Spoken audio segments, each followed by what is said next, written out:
अच्छा, वो जब किसी भी पाकिस्तानी क्रिकेट प्लेयर का डेब्यू होता है, जब आपको पता चलता है कि मेरी सिलेक्शन हो गई है बॉस, वो वाला जो मोमेंट था जब आपको पता चला कि वो मेरी तो सिलेक्शन हो गई है, वो क्या खुशी थी, आपको कैसे पता चला, और वो जो आपका मोमेंट था जिंदगी का, वो उसके बारे में बताएं। देखिए 2007 में मुझे अच्छी तरह याद है, मैं अपना PIA से सीज़न खेल रहा था, मैं पाकिस्तान इंटरनेशनल एयरलाइंस में था उस वक्त, अभी क्या हूँ क्या, बल्कि अभी भी हूँ मैं उसमें।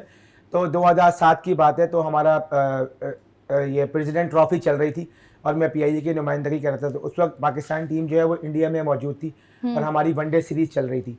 तो ये 2006 के बाद 2007 की बात कर रहा हूँ। तो मैं, हमारा मैच था KRL पे, तो हम लोग उस वक्त रावलपिंडी में कमेटी चौक पर ठहरे हुए थे। उस वक्त चीफ सेलेक्टर थे सलाउद्दीन सल्लू साहब, उनका फ़ोन आया। उस वक्त हमारे PIA के मैनेजर थे शुएब मोहम्मद साहब, जो कि हमारे हेड कोच भी थे उस वक्त। तो उस वक्त मेरे पास जो है वो फ़ोन नहीं था।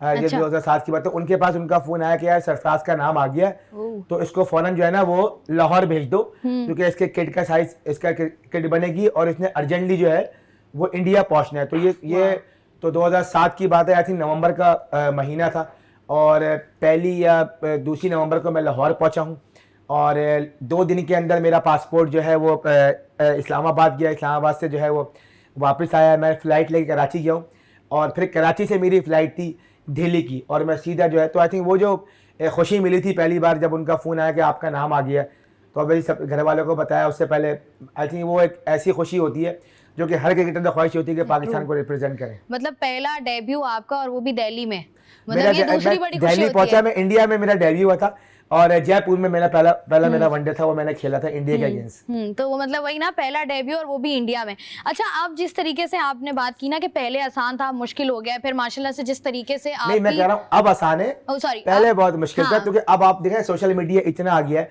अगर कोई भी लड़का एक आध दो अच्छी परफॉर्मेंसेस करता है तो बहुत ज़्यादा हाईलाइट होती है, उसकी हर जगह बात चलना शुरू हो जाती है कि यार इसको खिलाओ, उसको खिलाओ, उसको खिलाओ। तो अब ये कि चीज़ें बहुत ज़्यादा हाईलाइट होती हैं। पहले के ज़माने में ये होता था कि सिर्फ आपको प्रिंट मीडिया अखबार में लिखा जाता था। मुझे अच्छी तरह याद है, हम लोग अपनी कटिंग जो है वो इकट्ठी करते थे।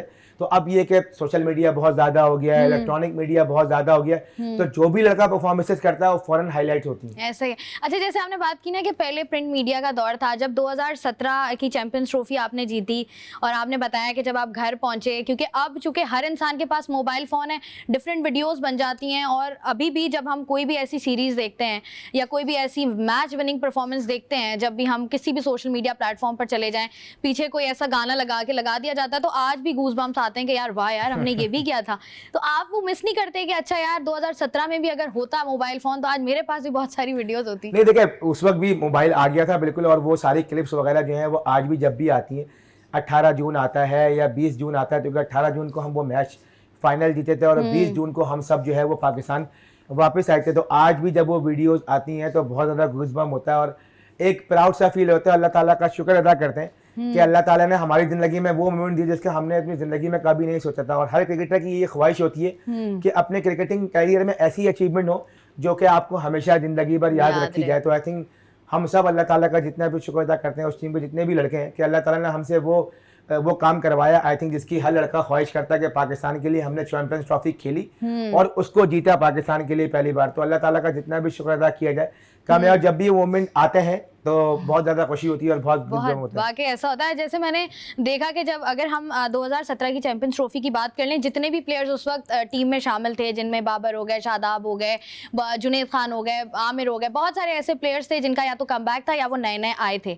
आज जब उनको आप देखते हैं, मतलब बाबर आजम को हम देखते हैं कि माशाल्लाह अल्लाह पाक ने उनको बहुत इज्जत दी, उसके बाद शादाब खान देखते हैं, हम हसन अली को देखते हैं परफॉर्म करते हुए। तो अब आप बताएं कैसा लगता है कि जब ये नए नए आए थे तब में और अब में फ़र्क आया है?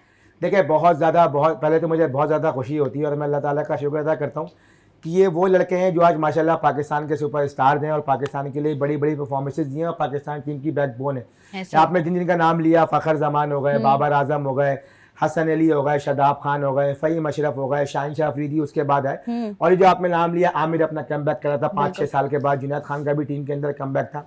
तो ये सारे वो प्लेयर थे तो जो कि उस वक्त नए थे और कुछ लड़के कमबैक करे थे। तो बहुत ज़्यादा खुशी होती है इन सबको देख के, और जिस तरीके से इन्होंने अपने आप को बेहतर से बेहतर किया, हर साल इम्प्रूवमेंट से इम्प्रूवमेंट किया और आज माशाल्लाह पाकिस्तान की बैकबोन है। तो मैं अपने आप को लकी समझता हूँ एज अ कैप्टन कि ये वो सारे वो प्लेयर हैं जो पाकिस्तान के नाम रोशन कर रहे हैं दुनिया में और ये मेरे अंडर खेल चुके हैं। तो मुझे बहुत ज़्यादा खुशी होती है और मेरे दिल से दुआ निकलती है कि ये लोग पाकिस्तान के लिए और अच्छा खेलें और अपना अपने मुल्क का नाम रोशन करें। अच्छा, जैसे अभी आप बात करें ना सरफराज साहब, हमने ये देखा है कि अब जैसे हम बात करें चैंपियंस ट्रॉफी, एक बहुत बड़ा इवेंट होता है, उसमें नए लड़के खेल रहे हैं, एक मैच हो रहा है, एक लड़का इन हो रहा है, दूसरा आउट हो रहा है, फिर नया एक लड़का शामिल हो रहा है, फिर किसी का डेब्यू हो रहा है। जब हम 2017 की चैंपियंस ट्रॉफी की बात करें, अब हम देखते हैं कि अब जब भी कोई ऐसा इवेंट या बड़ी सीरीज आती है तो हम नए लड़कों को खिलाते हुए ज़रा सोचते हैं कि होता है कि नहीं ये नया लड़का है, पता नहीं परफॉर्म करेगा या नहीं करेगा, पुराने लड़कों के साथ चले जाते हैं। तो आपको डर खौफ नहीं हुआ कि यार ये नया लड़का, मैं कैप्टन हूँ, मेरी जिम्मेदारी है, नहीं खेला तो मेरा क्या होगा? देखिए, अगर आप उस टीम की बात करती हैं तो वो जब हमारी 2017 जब मैं पहली बार कैप्टन बना और मिकी आर्थर क्योंकि पहले हमारे कोच थे, तो हमारा जो पहला असाइनमेंट था ना वही बहुत तगड़ा था। वो इसी वजह से तगड़ा था कि हमारी वेस्ट इंडीज से सीरीज थी वेस्ट इंडीज के अंदर, और वो क्वालिफिकेशन थी हमारी 2019 के वर्ल्ड कप की, क्योंकि हम 9वें नंबर पे थे और वेस्ट इंडीज 8वें नंबर पे था। तो उस सीरीज में डिसाइडेड था कि यार ये सीरीज जीतेगा तो पाकिस्तान वर्ल्ड कप 2019 के लिए क्वालिफाई करेगा, अगर नहीं करेगा तो फिर हमको क्वालिफाइंग राउंड खेलने पड़ेंगे जाके जिम्बाब्वे में। तो आई थिंक वही पहली सीरीज थी। और अगर आप उस सीरीज में भी देखें तो उसमें भी काफ़ी यंग लड़के खेले, जैसे शादाब खान का डेब्यू हुआ उस सीरीज के अंदर, और उसमें फ़खर जमान भी जो है उस सीरीज उसके अंदर मौजूद थे, रोमान रईस वहाँ पर मौजूद थे। तो वो यंग लड़के थे। तो हमारी जो और सबसे अच्छी जो चीज़ थी तो मेरी और जो मिकी आर्थर की अंडरस्टैंडिंग थी ना वो बहुत अच्छी थी। तो मैंने जितने अरसे कप्तानी करी, आई थिंक उनका जो रोल था ना वो बहुत इंपॉर्टेंट था, क्योंकि मैंने जितने अरसे क्रिकेट खेली मुझे ऐसा लगता है, ये मेरी अपनी गट फीलिंग है, और भी पाकिस्तान के बहुत अच्छे अच्छे कोचेज आए होंगे, लेकिन मिकी आर्थर उस एरा में जो उन्होंने कोचिंग की, जिनका मेरे साथ टाइम अच्छा गुजरा, आई थिंक वो बहुत अच्छे कोच रहे, उनकी मेरे साथ अंडरस्टैंडिंग बहुत अच्छी थी। और हम जो भी डिसीजन लेते थे, यंग लड़के खिलाए, क्योंकि कुछ ऐसे लड़के थे जो हमारे सीनियर लड़के थे, प्रोमिनेंट लड़के थे, जिनको बाहर बिठाना बहुत मुश्किल डिसीजन था, लेकिन हमने एक पेज पर आकर वो डिसीजन लिया और वो डिसीजन जो है पे ऑफ हुए, और वो लड़के आज पाकिस्तान की बैकबोन है। तो आई थिंक अंडरस्टैंडिंग आपकी बहुत अच्छी होनी चाहिए, और अगर आप किसी भी प्लेयर को निकाल रहे हैं या खिला रहे हैं तो आपकी सोच जो है ना वो अच्छी होनी चाहिए कि आप उसको किस सोच की वजह से हटा रहे हैं और किस सोच की वजह से खिला रहे हैं। तो हमारी जो भी सोच थी, थिंकिंग थी, वो पाकिस्तान की बेटरमेंट के लिए थी। और जो भी लड़का खेला उस वक्त, फखर जमान खेले, जिस तरीके से उन्होंने अपना इम्पैक्ट डाला चैंपियन ट्रॉफी के पहले मैच में, आज वो पाकिस्तान के सबसे इम्पैक्टफुल प्लेयर हैं। बिल्कुल ऐसा ही है। अच्छा, जैसे सरफराज आपने बात की ना कि कोचेज आपके पूरे करियर में मिकी आर्थर का एक बहुत अहम किरदार रहा है।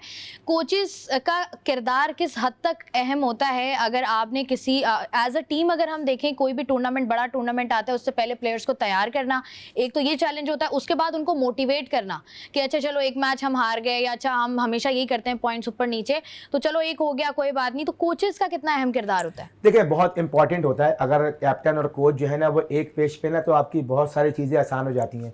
जैसे मैंने पहले बताया कि वो जो टाइम था उस वक्त हमारे पास यंग टीम थी। जब हम 2017 की चैंपियंस ट्रॉफी जीते तो उस वक्त हमारी सिलेक्शन कमेटी थी, इंजमाम उल हक साहब जो हैं वो चीफ सिलेक्टर थे, तौसीफ अहमद साहब थे, उसके अलावा अपना वसीम हैदर साहब थे और वजातुल्लाह वास्ती थे। तो मिकी आर्थर का एक बड़ा अच्छा था, जब हम 2017 की चैंपियन ट्रॉफी जीते तो हमने एक पूल ऑफ प्लेयर जो है वो बना लिया था तकरीबन कोई 6 महीने के बाद, और हमारा टारगेट जो है वो 2019 का जो वर्ल्ड कप था वो ये था। तो पूल ऑफ प्लेयर्स में हमारे यही प्लेयर थे, जिसमें 2 सीनियर प्लेयर थे, हफीज भाई और शुएब भाई थे, और बाकी सारे यंग प्लेयर थे। तो हमारे जो 10-12 प्लेयर थे ना, अगर आप हमारी टीम देखें, जो 17 से लेकर 19 तक 12 से 13 प्लेयर वही थे जो कि मुसलसल वनडे क्रिकेट खेलते चले आ रहे थे, और वही लड़के फिर 2019 में टीम का हिस्सा भी रहे। सिर्फ उसमें एक आध चेंज आया, हसनैन 2019 की PSL में उन्होंने अच्छा परफॉर्म किया, क्योंकि हम उस वक्त हमने एक ये चीज़ की थी जो हमारी मैनेजमेंट थी और सिलेक्शन कमेटी ने, कि हम हर PSL में एक ऐसा लड़का लेंगे जो कि बहुत अच्छा आउटस्टैंडिंग परफॉर्मर होगा, जो कि जूनियर होगा। जैसे 2018 की जब PSL हुई तो शाहीन शाह अफरीदी जो है वो उसके बाद पाकिस्तान टीम के अंदर आए। फिर 2019 की जब PSL हुई तो उसमें मोहम्मद हसनैन जो है, तो हमने वो बना लिया था कि PSL में कोई भी ऐसा बच्चा जो कि आउटस्टैंडिंग परफॉर्मर होगा उसको हम टीम के साथ इसमें शामिल करेंगे। तो अगर 2019 की 17 से लेकर जर्नी तक अगर आप देखें तो वहाब रियाज और एक मोहम्मद हसनैन एक ऐसे प्लेयर थे जो कि थोड़ा सा टीम से आउट थे, लेकिन वो सर्किल का हिस्सा थे। तो कोच का रोल जो है वो बहुत इंपॉर्टेंट होता है, और कोच जो है ना एक फादर फिगर का रोल अदा करता है। आई थिंक मिकी आर्थर का जो रोल था एज अ कोच, वो लड़कों के साथ बहुत अच्छा था। जो भी हमारी मैनेजमेंट थी उस वक्त, उन्होंने लड़कों को बहुत ज़्यादा बैक किया, बहुत ज़्यादा सपोर्ट किया, जिसकी वजह से आज ये लड़के जो हैं वो पाकिस्तान टीम के लिए खेल रहे हैं। और मुझे बहुत लोग कॉन्फिडेंस देते थे, वो ये कहते थे कि आप ग्राउंड के अंदर की चीज़ें देखो, ग्राउंड की बाहर की चीज़ें मैं संभाल लूंगा, मैं जो देख भी लूंगा। मीडिया की चीज़ें हैं, सिलेक्शन की चीज़ें हैं, हमें क्या चीज़ें चाहिए, तो आई थिंक बहुत इंपॉर्टेंट होता है एज अ कोच और कैप्टन का जो अंडरस्टैंडिंग है ना, वो बहुत इंपॉर्टेंट होती है। अच्छा, जैसे आपने बात की ना कि जब ये 2017 के चैंपियंस ट्रॉफी की हम लोग बात करें तो उसमें जैसे आपने बताया कि हफीज़ भी थे, शोएब मलिक भी थे। अच्छा, ये अगर हम देखें एक सीनियर प्लेयर्स के साथ खेलना, मतलब आप जब नए नए टीम में आते हो तो उसके बाद आप इनके अंडर खेल रहे होते हो, फिर अचानक से अल्लाह पाक आपको इज्जत देता है, आप कैप्टन बन जाते हो, फिर इन्हीं के साथ मतलब आप इनको कुछ भी कह लें, आप हो तो एक कैप्टन ना, आपके ऊपर एक जिम्मेदारी आयद होती है, तो उनको इंस्ट्रक्शंस देना या उनको अपनी बात मनवाना कितना मुश्किल होता था? मतलब आप जा रहे हो तो शोएब भाई से कैसे बात करते थे आपके, प्लीज़ शोएब भाई मान जाएं? नहीं नहीं नहीं, देखिए ऐसा नहीं है, ऐसी कहने की नौबत नहीं आती। देखिए जो भी सीनियर प्लेयर्स थे बहुत अच्छे रहे, और देखिए रिस्पेक्ट का एक एलिमेंट होता है जो कि हमेशा रहता है। ऑब्वियसली ये क्रिकेट का एक सर्किल है, आप कभी किसी के अंडर खेलते हैं, कभी वो आपके अंडर खेलते हैं, तो जो भी था हमारा एक रिस्पेक्ट का एक एलिमेंट था। और जो मेरे अपने डिसीजन होते थे और जो भी होता था, जो मुझे अपनी बात कहनी होती थी, मैं टीम मीटिंग के अंदर या ग्राउंड के अंदर जो भी मेरे डिसीजन होते थे वो मैं लेता था, और जहाँ पे जिसको जो डिसीजन लिया उन सब ने एज अ सीनियर प्लेयर उन्होंने उसकी रिस्पेक्ट की। और मेरी भी कोशिश ये होती थी कि जहाँ भी मुझे कोई मशवरा लेना होता था तो मैं इन सीनियर प्लेयर से लेता था। सम टाइम मैं हफीज़ भाई को मिड ऑफ पे खड़ा कर देता था कि बॉलर को प्लान देखे कि मैंने ये प्लान दिया कि आप इससे बात करते रहेगा।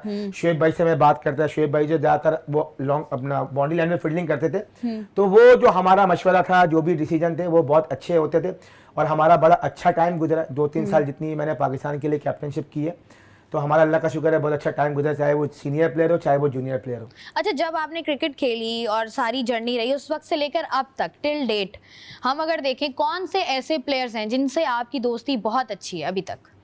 देखिए मेरी तो ऑब्वियसली सारे प्लेयर से बहुत ज़्यादा अच्छी, लेकिन जिन लड़कों के साथ मैं ज़्यादातर मैंने अपना टाइम गुजारा, मैंने क्रिकेट खेली, और मैं समझता हूँ कि मैंने क्रिकेट का, हमारे क्रिकेटिंग या पाकिस्तान टीम का भी आप कह लें बहुत अच्छा टाइम था, और हमारा भी बहुत अच्छा टाइम था। सारे लड़के हैं, बाबर हैं, इमाम हैं, शाहीन है, फ़खर है, हसन अली है, रुमान रईस हैं, आसिफ अली हैं, उसके अलावा वहाब रियाज से, क्योंकि वहाब रियाज, अजहर अली, असद शफीक, ये हमारा वाला बैच है जब हम लोगों ने एक साथ क्रिकेट में कम बैक किया, तो सबके साथ बहुत अच्छा टाइम गुजरा जब भी हम मिलते हैं। लेकिन ये कि जो उस टाइम के लड़के हैं जो कि हम सब साथ क्रिकेट खेले, हसन, शादाब, बाबर, इमाम, जब भी हम इकट्ठे होते हैं तो हम बड़ा अच्छा टाइम अपना स्पेंड करते हैं।